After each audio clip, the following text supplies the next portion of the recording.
नमस्कार, स्वागत है अपने इस ऑनलाइन क्लासेज में। आज अपन कक्षा 12 के भौतिक विज्ञान के चैप्टर 5 की स्टडी करने जा रहे हैं, जिसमें आज का अपना जो टॉपिक है वो है प्रतिरोधों का संयोजन, combination of resistance. Combination of resistance में अपने पास दो प्रकार के कॉम्बिनेशन है, सीरीज एंड पैरेलल। जैसे अपन ने कैपेसिटर के अंदर पैरेलल और सीरीज कॉम्बिनेशन पढ़ा था, सेम वैसे ही रेजिस्टेंस में भी कॉम्बिनेशन उसी प्रकार का है, लेकिन वैल्यू जस्ट उनके अपोजिट तरीके से आएगी। अपन कह रहे हैं पहले सीरीज कॉम्बिनेशन की बात करें तो सीरीज का मतलब होता है कि किसी एक रेजिस्टेंस का सेकंड एड्स सेकंड रेजिस्टेंस के फर्स्ट एड से जोड़ दें और सेकंड का सेकंड थर्ड के फर्स्ट से जोड़ दें, तो ये कॉम्बिनेशन बनेगा सीरीज। कौन सा सीरीज? सीरीज कॉम्बिनेशन बनेगा। वहीं अगर पैरेलल की बात करें तो इसका फर्स्ट और इसका भी फर्स्ट, या ये फर्स्ट मान लो, दोनों जुड़े, इसका सेकंड और इसका सेकंड दोनों आपस में जुड़े, ऐसे ही थर्ड का इसका फर्स्ट और इसका सेकंड जुड़े, तो ये कॉम्बिनेशन बन जाएगा पैरेलल। यानी कि पैरेलल कॉम्बिनेशन जो है, समांतर क्रम जो है, उसके अंदर प्रत्येक संधारित्रों के प्रथम सिरे, प्रथम एड्स एक पॉइंट पे जुड़ेंगे और सेकंड एड्स है वो एक पॉइंट पे जुड़ेंगे।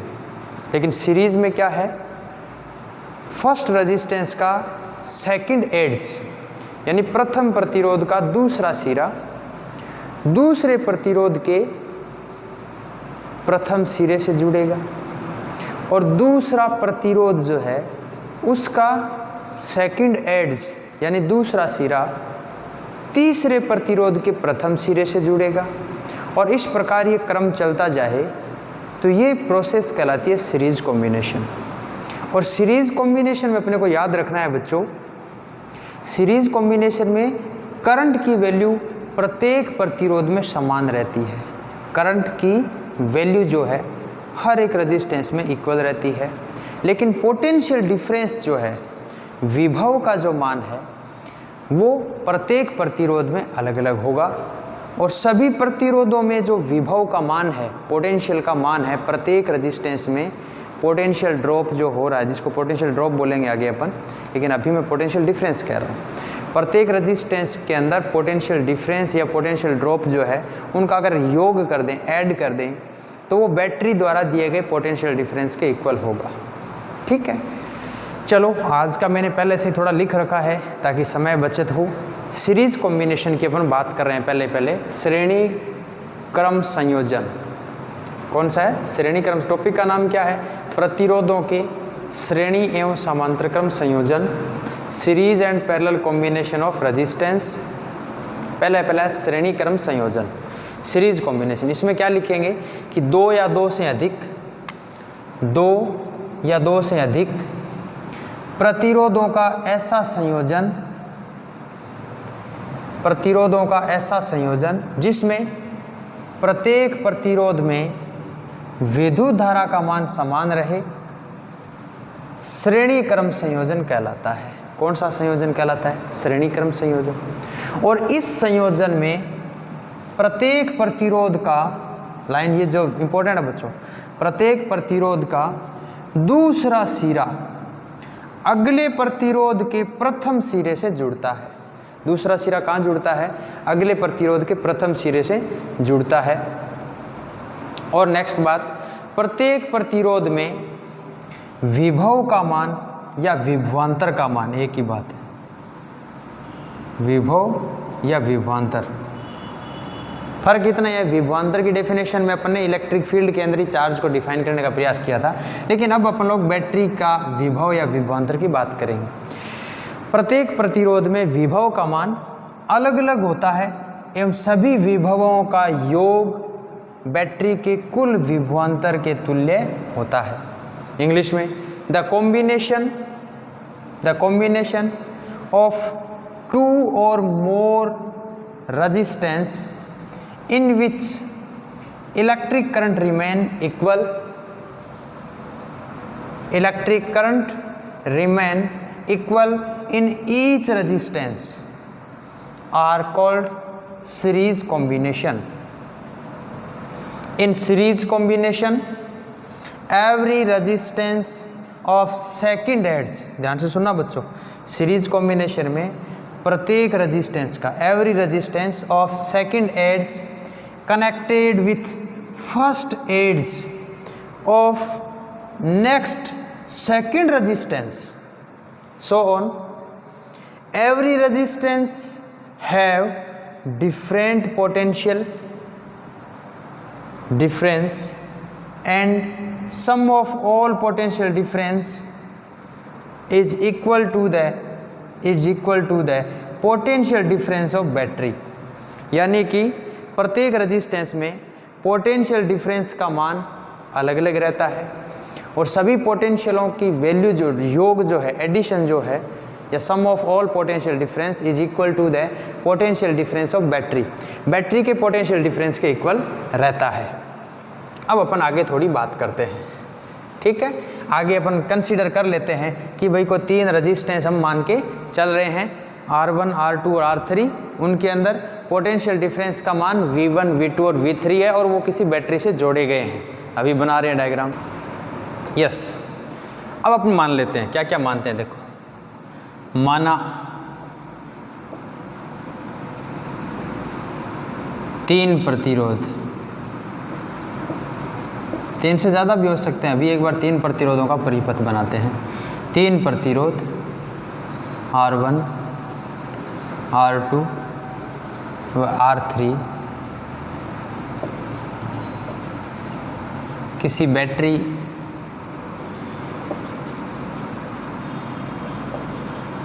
के साथ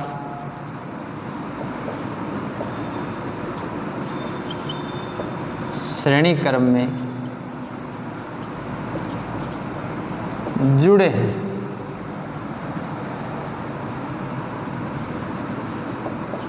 जहाँ बैटरी द्वारा इनमें प्रवाहित धारा आई है, ठीक है।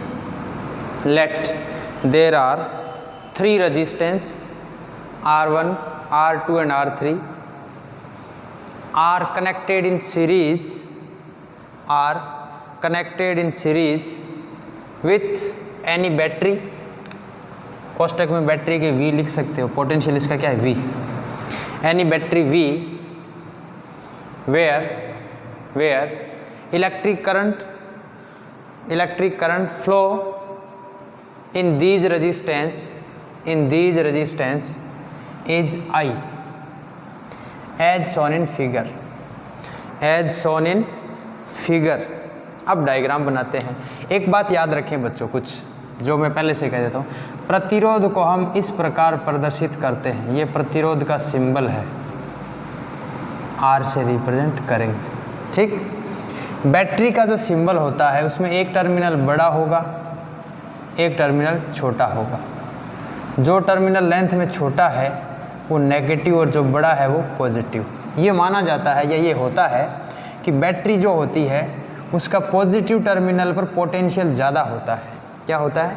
पोटेंशियल ज़्यादा होता है। इस पर क्या है? विभव का मान ज़्यादा रहता है। ये ऊपर लिख सकते हो, सेमीकोलन में लिख देना कॉपी में।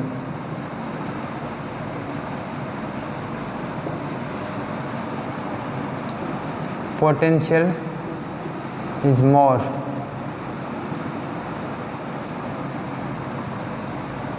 ठीक है।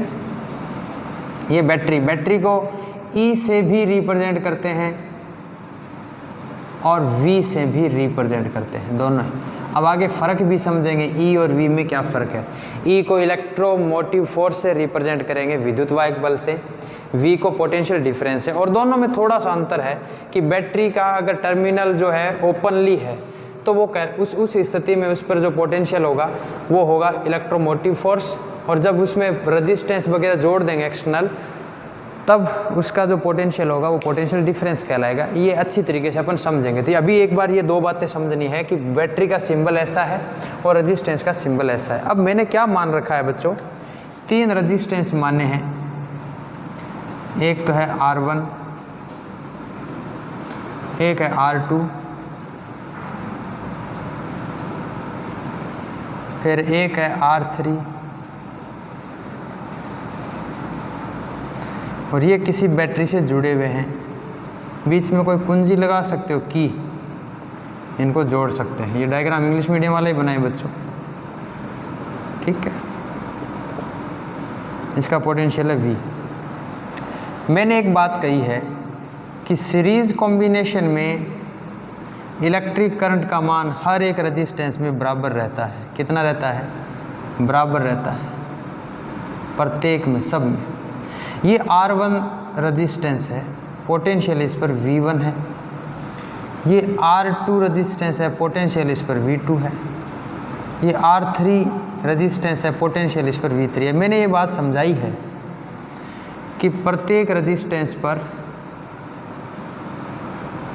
पोटेंशियल जो होगा सीरीज कॉम्बिनेशन में वो अलग अलग होगा, और पैरेलल में पोटेंशियल इक्वल रहता है, करंट अलग अलग हो जाता है। ये थोड़ी सी इनकी अलग अलग डिफरेंस है, ठीक है। ये भी याद रखो कि ये सब V1 + V2 + V3 इस बैटरी का जो पोटेंशियल डिफरेंस है उसके इक्वल है, इन सब का योग, ठीक है। ये की है, डायग्राम बना दो बच्चों। अब क्या कह देंगे, श्रेणी क्रम में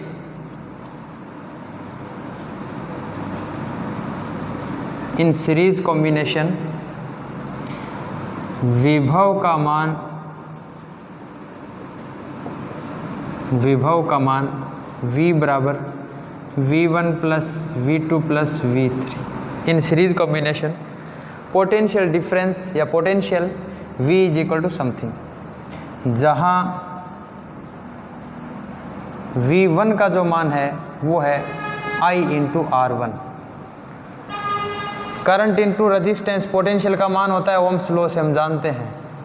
करंट इसमें कितना है? I, सब में I करंट है, इसमें I है, इसमें भी I करंट है, इसमें भी I है। सभी रेजिस्टेंसों में करंट की वैल्यू समान है। तो V1 का मान I × R1 है, V2 का मान I × R2 है, वह V3 का मान क्या है? I × R3। तो विच इम्प्लाइज V = मैं कह दूँ I × R। टोटल फाइनल जो रेजिस्टेंस इन सब का है वो R है। तो बराबर किसके आएगा बच्चों? I × R1 आएगा, I × R2 आएगा, I × R3 आएगा।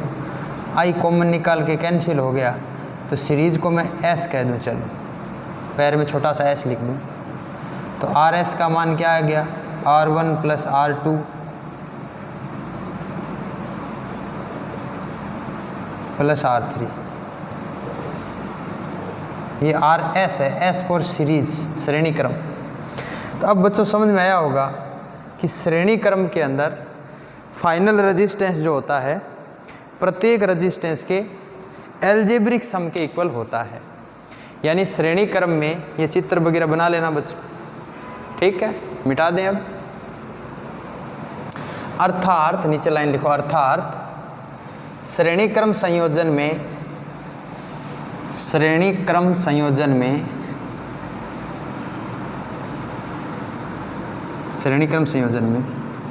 परिणामी प्रतिरोध का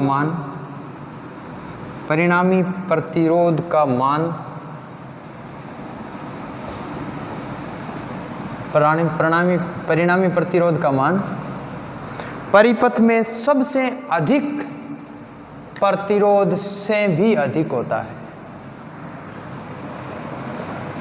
The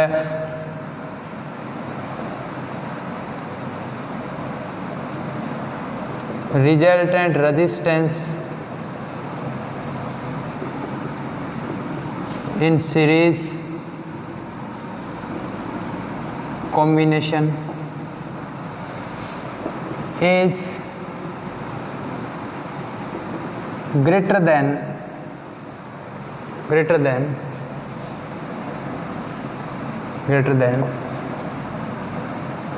than to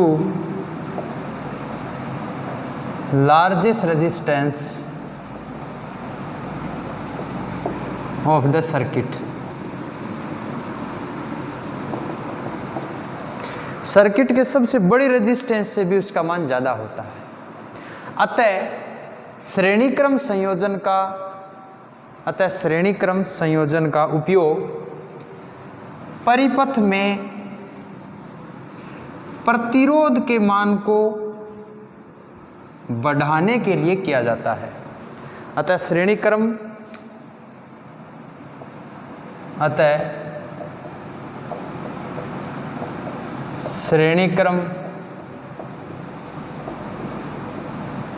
संयोजन का उपयोग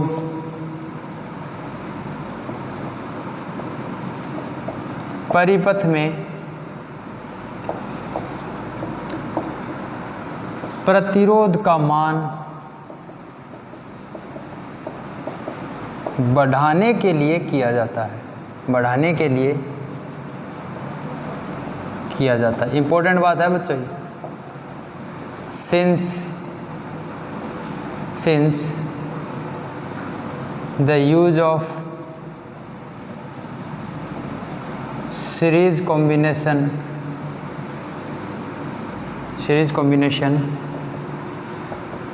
in the circuit is to increase the resistance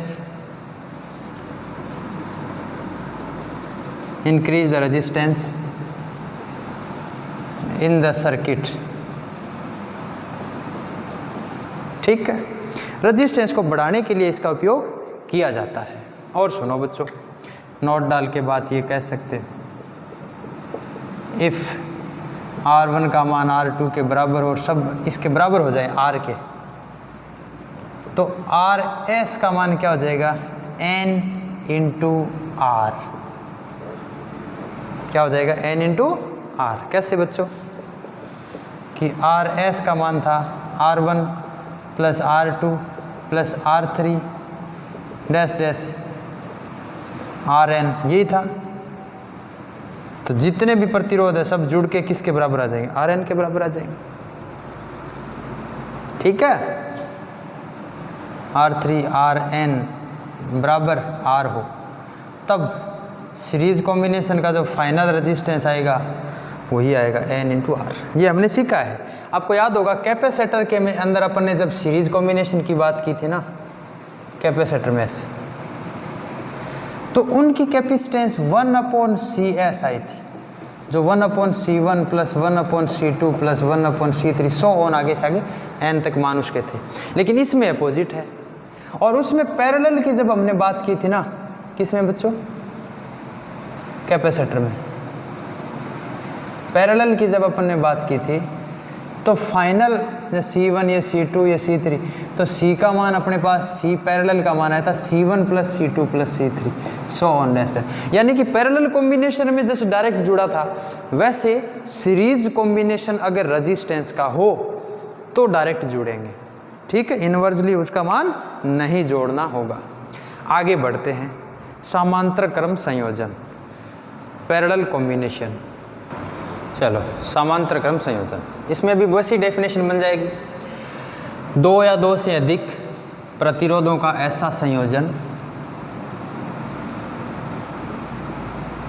जिसमें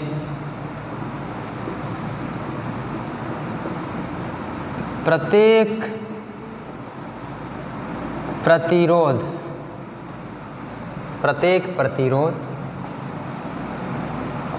में विभव, जिसको अपन विभवांतर भी बोलते हैं,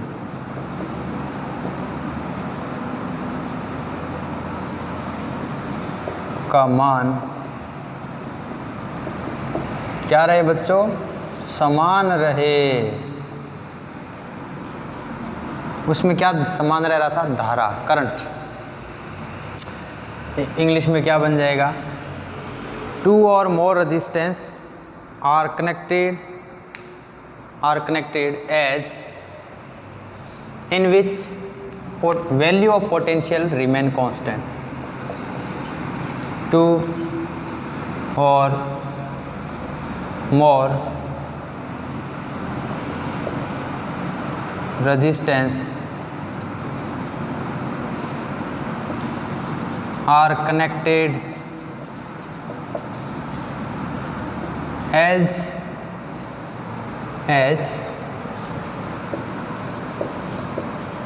in which the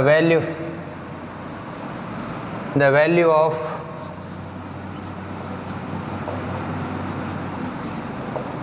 potential difference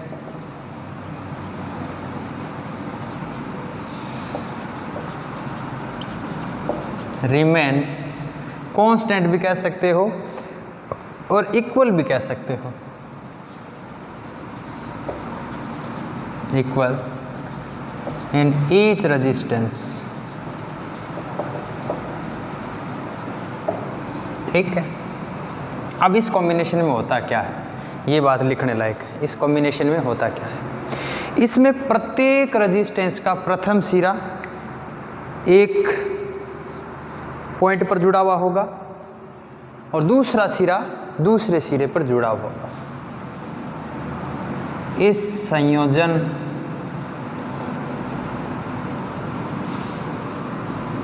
में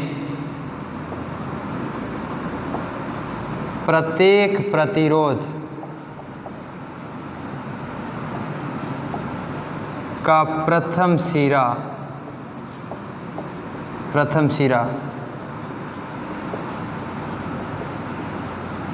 एक बिंदु पर व दूसरा सिरा प्रत्येक प्रतिरोध का प्रथम सिरा एक बिंदु पर व दूसरा सिरा दूसरे बिंदु पर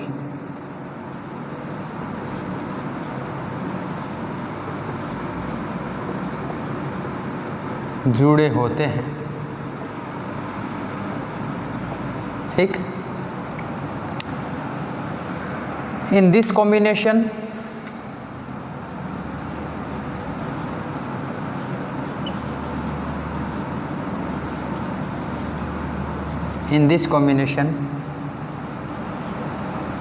the first edge of each या every resistance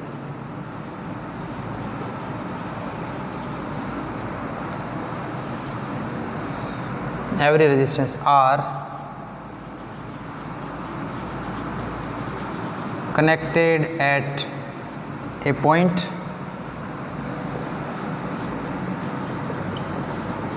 and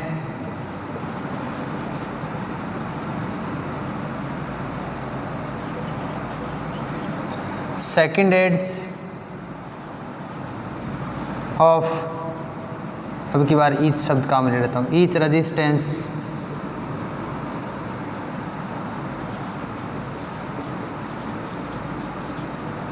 resistance R connected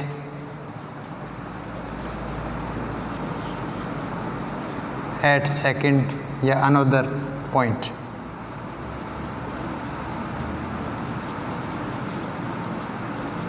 that's all. ठीक है, एक लाइन और इसमें लिखनी है बच्चों करंट की, कि इस कॉम्बिनेशन में करंट का मान प्रत्येक रेजिस्टेंस में अलग अलग होता है। ये लाइन दूसरे मार्कर से छाप देता हूँ। इस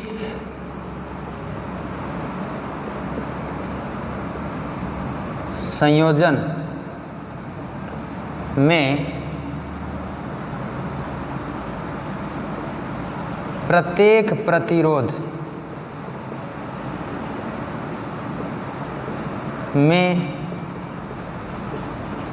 धारा का मान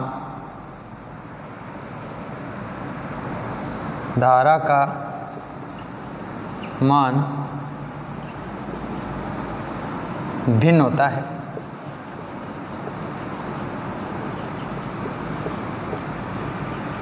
भिन्न का मतलब ये नहीं है कि भाई कोई पर्टिकुलर दो ब्रांच के अंदर करंट की वैल्यू अलग अलग हो जाए। भिन्न का मतलब अगर टोटल करंट I है और दो ब्रांच बन गई तो एक में I बन जाएगा, दूसरे में I2। हो सकता है I1 और I2 दोनों बराबर हो एम्पलीट्यूड में, लेकिन वो डिवाइड हो जाएगी दो ब्रांच में जाते ही। प्रत्येक प्रतिरोध में धारा का मान भिन्न होता है और सभी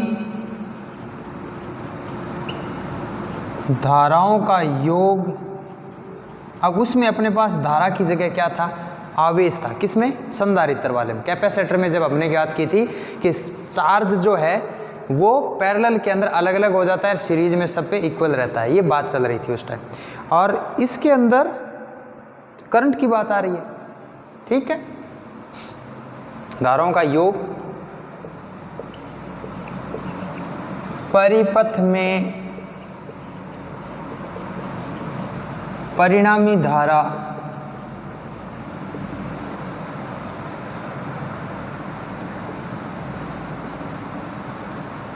के तुल्य होता है। इंग्लिश में लिख देते हो, in this combination the electric current in each resistance, in this combination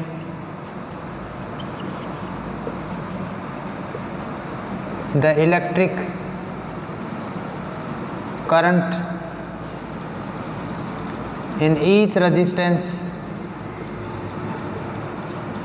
resistance are different, but the sum of all electric currents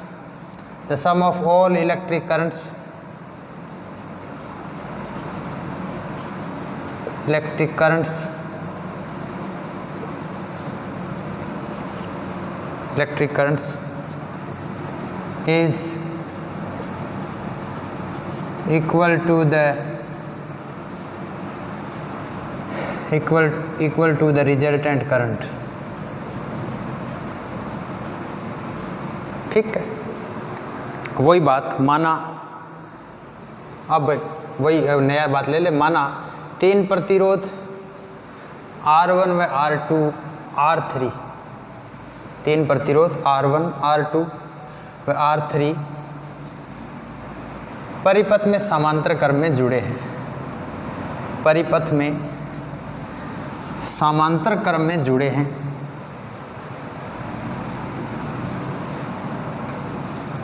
चित्रानुसार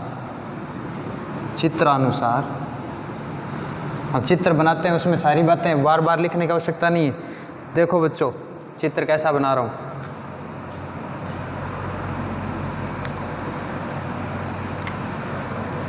ये मान लो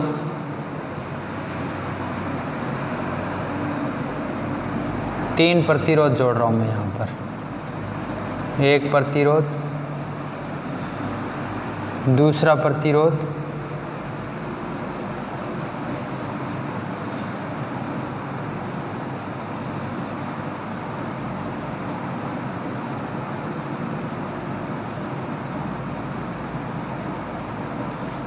ठीक।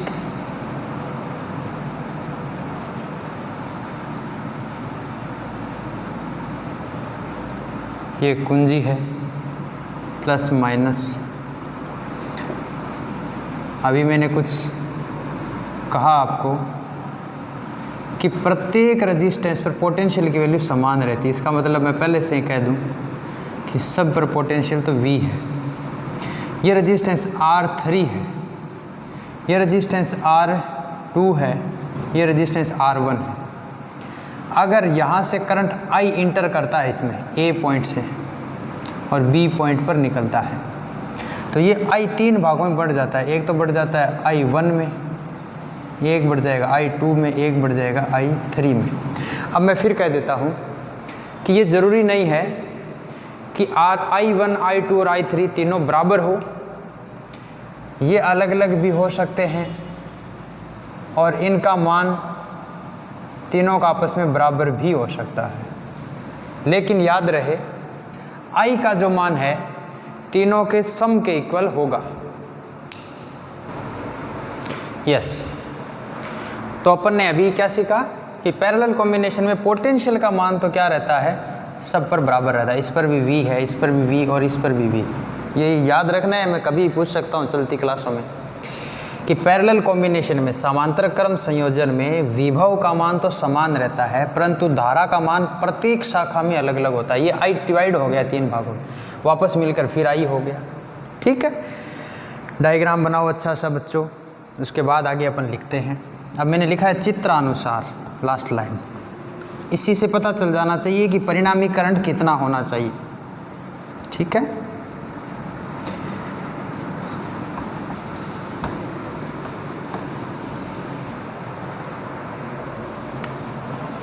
कह देंगे परिपथ में परिणामी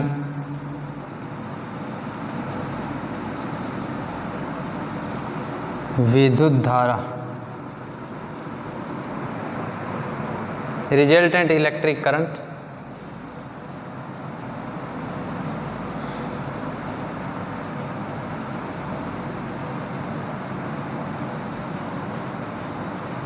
करंट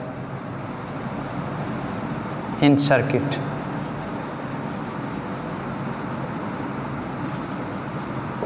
ठीक है, क्या होगी I is equal to I1 plus I2 plus I3। जहाँ समझने वाली बात आ रही है बच्चों, I का जो मान है ना वो होता है विभव बटा रेजिस्टेंस। ओम के नियम से जानते हैं V/R होता है। वह I1 का मान क्या हो जाएगा, V सब में बराबर है R1 हो जाएगा। I2 बराबर क्या होगा, V/R2 होगा। और I3 बराबर क्या हो जाएगा, V/R3। ठीक है, I1 का मान V/R1, इसका मान V/R2 और इसका मान V/R3।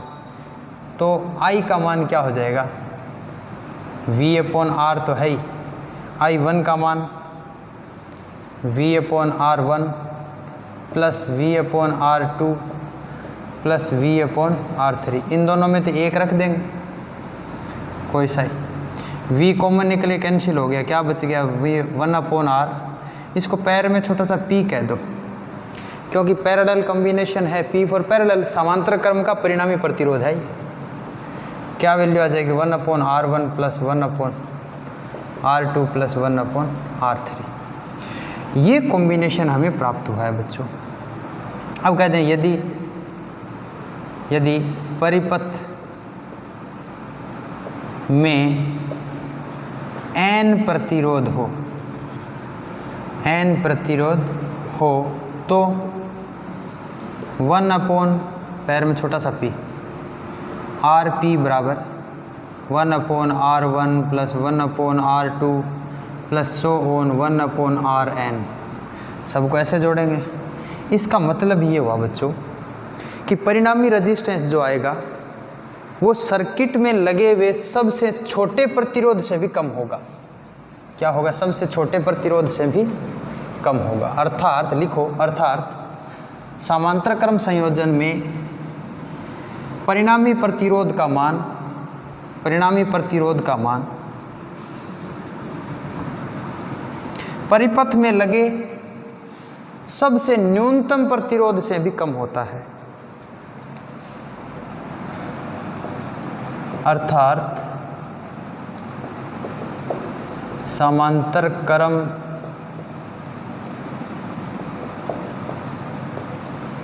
संयोजन में परिणामी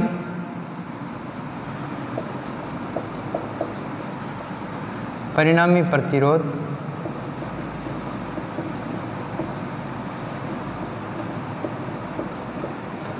सबसे न्यूनतम प्रतिरोध से भी कम होता है।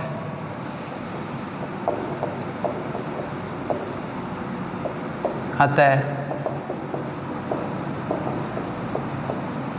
इस संयोजन को परिपथ में कम प्रतिरोध के लिए लगाया जाता है। कम प्रतिरोध उत्पन्न करने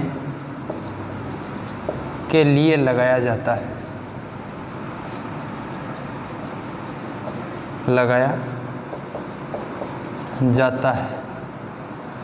लिख सकते हो, सिंस इन पैरेलल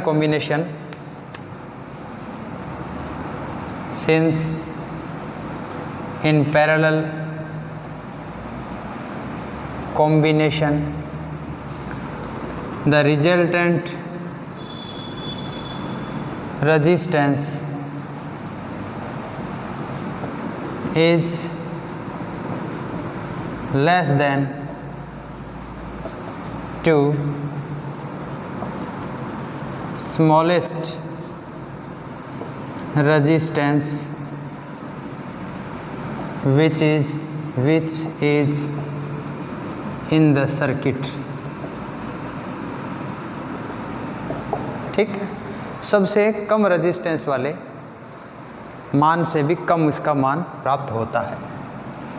ठीक है, दिस कॉम्बिनेशन, और लिखो नीचे, this combination is connected in the circuit for minimize the resistance, minimize to the resistance. ये थे बच्चों हमारे समांतर क्रम और श्रेणी क्रम संयोजन से संबंधित टॉपिक। अब इस पर आधारित बहुत सारे क्वेश्चंस आते हैं बच्चों। एक लाइन और भी लिख सकते हो इसमें समांतर क्रम में कि यदि R1 बराबर R2 बराबर R3 बराबर Rn बराबर R हो जाए तो 1/Rp जो है वो n/R के बराबर आ जाए, और Rp का जो मान है वो Rp/n के बराबर आ जाए। ठीक है, कैसे? आपको पता है 1/Rp जो है 1/R plus 1/R plus 1/R plus dash dash 1/Rn था। Rn का मान भी R है। सब का एलसीएम कितना है? R। ऊपर कितने जुड़ गए? 1 2 3 4 डैश डैश n वैल्यू जुड़ गई। रिवर्ट करो तो R/n। ठीक है, ये तो हो गया हमारा टॉपिक। इसके बाद 1-2 मैं कोई न्यूमेरिकल क्वेश्चन करता हूँ, बाकी क्वेश्चंस आपको करने हैं। कैसे? देखो, आपसे कोई किस प्रकार का क्वेश्चन दे सकता है, कैसे आपको करना है। एक क्वेश्चन दिया हुआ है कि A से C के बीच, A और C के बीच इक्विवेलेंट रेजिस्टेंस डिटरमाइन करो। क्वेश्चन नंबर दिया है, डिटरमाइन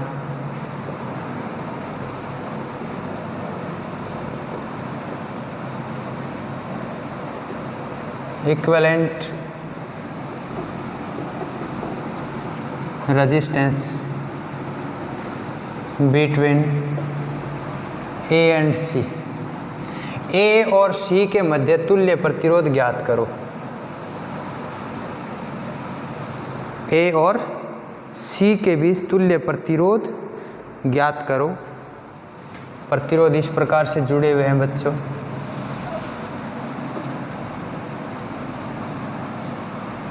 ऐसे, इसका मतलब ये दो रेजिस्टेंस तो कैसे जुड़े हुए हैं? पैरेलल में। और ये अकेला इन दोनों के क्या जुड़ा हुआ है? सीरीज में। ये A पॉइंट और ये C पॉइंट। ये जो मान है ये है 2 ओम, और आगे वाले जो रेजिस्टेंस है वो है, ये भी 4 ओम है और ये भी 4 ओम है। मैं इसको इजीनेस के लिए 2 पॉइंटों में डिवाइड कर देता हूँ, P और Q के बीच में ये और कर देता हूँ। ठीक है, अब देखो, सॉल्यूशन। इसको मैं किस में बदलना चाहूँ तो पहले लिखूँगा, ये दोनों पैरेलल में है तो 1/r पैर में छोटा सा PQ क्या आना चाहिए 1/r1 प्लस 1/r2 आना चाहिए। अगर ढंग से देखो, एक सिंपल सा तरीका सिखाता हूँ बच्चों। अगर दो रेजिस्टेंस पैरेलल में जुड़े हुए हैं तो उनको डायरेक्ट सीधा हल करने का तरीका, दोनों को रेजिस्टेंस आपको पता है क्या आएंगे, R1 और R2 आएंगे। R1 का इसमें भाग दोगे तो R2 टाइम जाएगा और R2 को 1 से गुणा करोगे तो यहाँ क्या जाएगा R2, प्लस R2 का इसमें भाग दोगे तो R1 बार जाएगा और R1 को 1 से गुणा किया तो R1।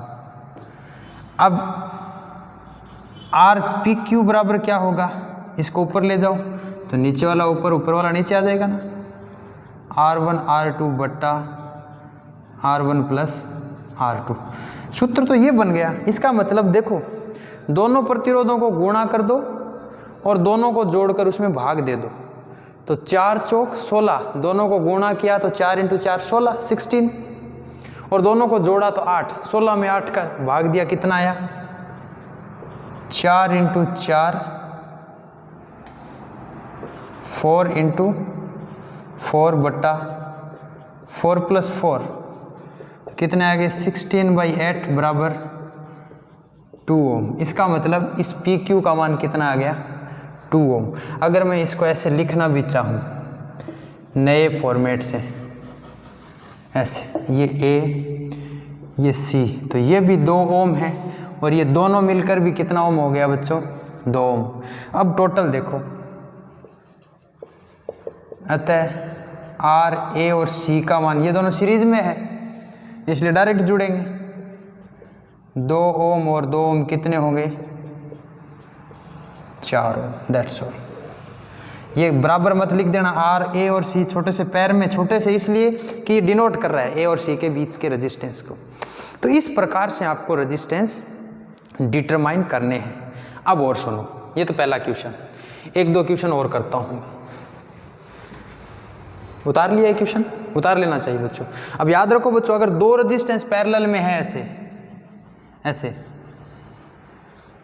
तो इनका डायरेक्ट मान निकालो, ये R1 है ये R2 है, तो इन दोनों का रिजल्टेंट वैल्यू कितना आएगा R1 × R2 बट्टा R1 प्लस R2। अब आपको संदेह नहीं रहना चाहिए, डायरेक्ट ऐसे ही इसका मान निकालना है। वो पूरी प्रोसेस हल करोगे, एलसीएम लोगे, क्यों इतना काम करें अपन, डायरेक्ट इसका मल्टीप्लाई करो दोनों को और ऐड करके भाग दे दो बस।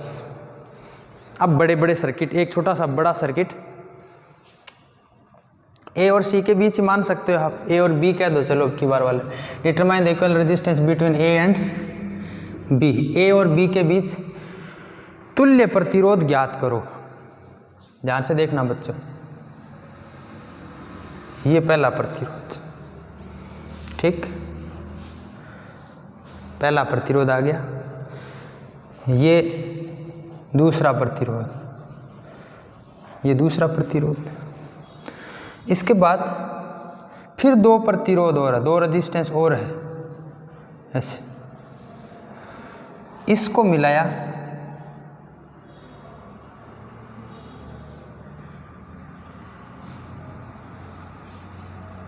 आगे लिया, ठीक। इन दोनों के बीच रेजिस्टेंस डिटरमाइन करना है, या ऐसे बोल सकते हो डायरेक्ट, यहाँ ये B पॉइंट है, ये A पॉइंट है, इन दोनों के बीच रेजिस्टेंस डिटरमाइन करना है। मान कितने कितने हैं, ये मान जो है इसका है 5 ओम, ठीक है, ये वैल्यू कितनी है 4 ओम, इस रेजिस्टेंस का मान कितना है 4 ओम, और इसका मान 3 ओम, इसका मान 6 ओम, और थोड़ा सा चेंज कर रहा हूं बच्चों, 2 रेजिस्टेंस है यहाँ पर, एक नहीं, अकेला नहीं है, ये 7 ओम है और ये 5 ओम है। अब देखो कैसे कैसे सर्किट बन गए। घबराना नहीं है आपको, आपको इसमें घबराने की आवश्यकता नहीं है बच्चों। देखते हैं कैसे। पहले इस पे अटैक करो, इसको रिजल्टेंट मान निकाल के इसके श्रेणी में ले आओ, तो फाइनल रेजिस्टेंस देखता ना बच्चों, मैंने आपको तरीका बताया था, दोनों को गुणा करो और जोड़ के भाग दे दो। तो इस पूरे अकेले का कितना हो गया, इस अकेले का कितना हो गया, इसका 3 × 6 18 बटा 3 + 6 बराबर 9, तो 18 बटा 9 यानी 2 ओम। इस अकेले का मान कितना हो गया, 2 ओम। 2 और ये 4 कितने हो गए, 6। इस पूरे पाथ में 6, ऊपर वाले कितने हो गए, 5 और 7 कितने हो गए, 12। तो ऊपर वाले में 12, नीचे वाले में 6। वापस ये दोनों आपस में क्या हो गए, पैरेलल। देखते जाओ, सर्किट बना रहा हूँ फिर से मैं, वैसा का वैसा। एक बार इधर वालों को मैंने छेड़ा नहीं है,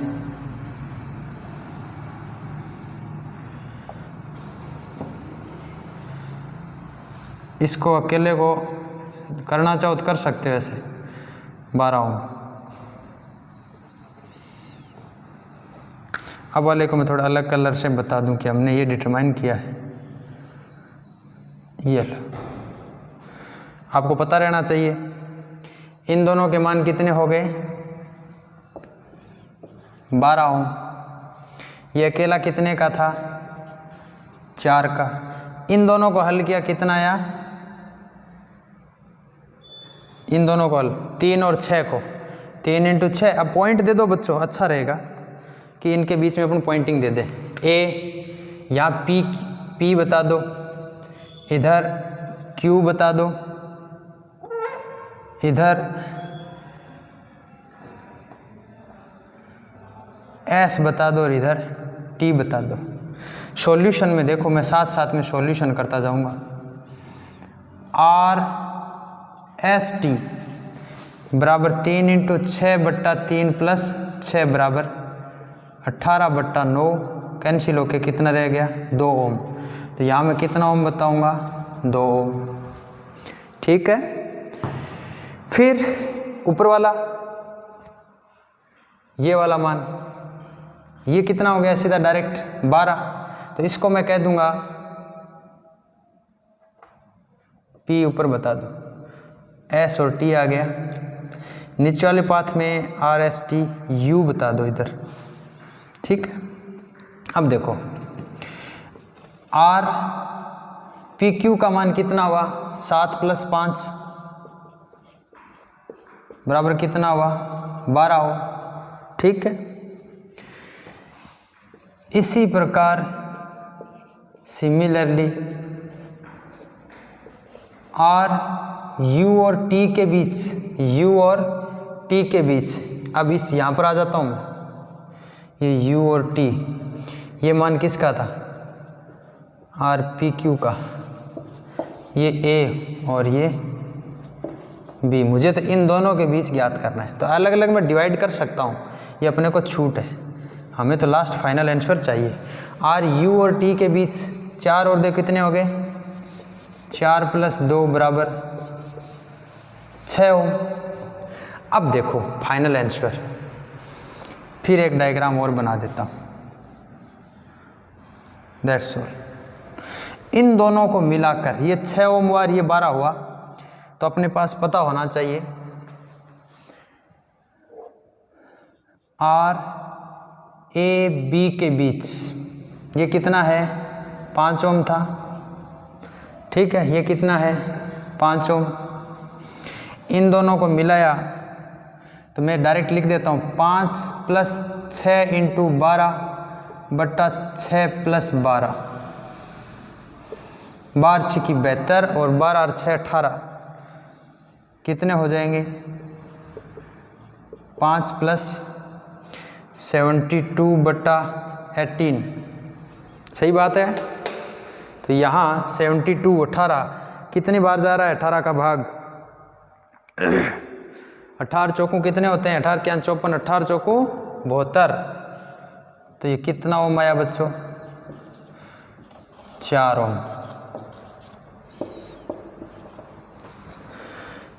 तो ये कितना ओम आया, 4 ओम। तो टोटल मान कितना आ गया, 5 + 4 बराबर 9 ओम। इसका मतलब RAB का जो मान है वो 9 ओम। आपको इसमें सावधानी रखनी है सर्किट अनबैलेंस नहीं हो जाए। मैंने साथ साथ में डायग्राम को आगे से आगे हल करते हुए गया हूँ। इसको हल किया तो ये 2 ओम आया, इन दोनों को हल किया तो 4 और 2 6 हो गए, ऊपर वाले को हल किया तो 12 ओम हो गए। अब ये दोनों फिर पैरेलल में बन रहे हैं, यानी ये इतना सर्किट ये सीरीज में था, इन दोनों का मान आया 6 ओम। ये 6 ओम और ये 12 ओम जो है ये दोनों फिर क्या आए थे, पैरेलल में। पैरेलल को हल करके इसके सीरीज में आ गए, तो फाइनल आंसर आ गया। इस प्रकार से आपको बहुत सारे सर्किट्स के मान डिटरमाइन करने हैं। आज के लिए बस इतना ही। नेक्स्ट फिर आएंगे बैटरी से संबंधित, बैटरी के बाद विद्युत वाहक बल, विभवांतर और बैटरियों का संयोजन, ये पढ़ेंगे तो चैप्टर लगभग ख़त्म हो जाएगा। इसका मतलब नेक्स्ट वीडियो में अपन इस चैप्टर को पूरा ख़त्म करने का प्रयास करेंगे। तब तक के लिए